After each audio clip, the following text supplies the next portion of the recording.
فتنوں سے بچنے کی صورت۔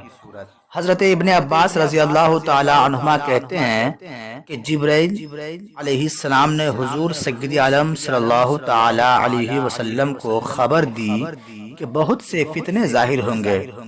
آقا دو جہاں صلی اللہ تعالی علیہ وسلم نے دریافت فرمایا ان سے بچنے کی صورت کیا ہوگی؟ تو حضرت جبرائیل علیہ السلام نے کہا قرآن شریف۔ پیارے دینی بھائیوں، اس حدیث شریف سے معلوم ہوا کہ فتنوں سے بچنے کے لیے قرآن کی تعلیم ضروری ہے، لیکن قرآن مقدس کو سمجھنا عام انسان کا کام نہیں، کیونکہ اسی قرآن مقدس سے بہت لوگ گمراہ ہو گئے۔ قرآن مجید خود ارشاد فرماتا ہے یضل بہ کثیرا ویہدی بہ کثیرا، بہت سے لوگ اس قرآن سے گمراہ ہو گئے اور بہت سے لوگ اس سے ہدایت پائے۔